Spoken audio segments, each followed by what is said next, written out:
What even is food waste, you may ask? Food waste can be defined as the wholesome edible material intended for human consumption, arising at any point in the food supplement chain, that is instead discarded, lost, degraded, or consumed by pests. It also includes the edible food that is intentionally fed to animals to be raised to meet the high demand for meat and other animal products that is diverted away from human consumption.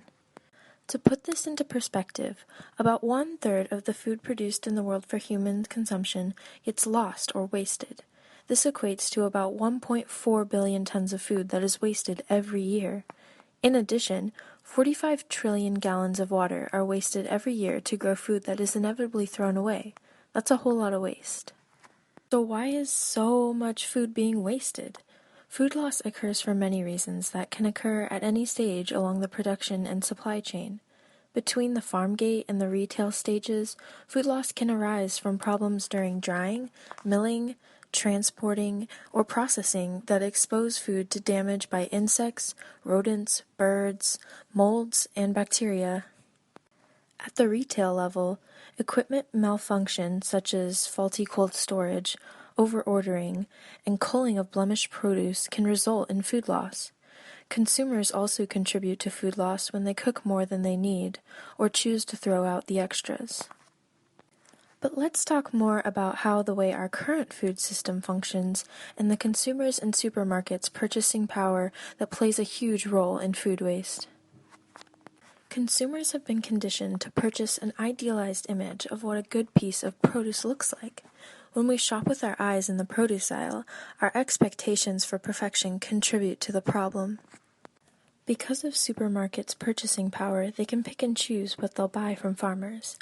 Perfectly good fruits and vegetables are left unharvested or thrown out because they don't fit a certain size measurement, are in imperfect shape or color profile. That means that all the energy, including water, fuel, electricity, labor, that went into this ugly, unmarketable produce is wasted. Efforts have been made to combat this unnecessary waste of perfectly healthy and edible food. Some states offer tax credits to farmers who donate produce. As food banks work to expand their programs, some entrepreneurs say that there are so many seconds to go around, they see a whole new business model, selling imperfect produce at discounted prices. In France, a supermarket chain launched a campaign last year to sell what they dubbed the grotesque apple and the ridiculous potato. The concept has so far worked well in France. Supermarkets aren't the only ones guilty of food waste. Restaurants also throw out large amounts of edible food as well. Some restaurants refrain from donating their uneaten food out of fear that they'll be sued if someone who eats it gets sick, but in reality they have nothing to fear. Thanks to the Bill Emerson Good Samaritan Food Donation Act of 1996, donors are protected from the liability of causing illness from donated food.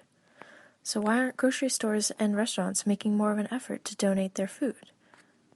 Because boxing and transporting these leftovers cost the business time and money, that's why the proper laws, policies, and incentives are crucial to holding businesses accountable and making lasting change. Let's narrow in on our own personal community here at UW, where food waste is still a prevalent problem.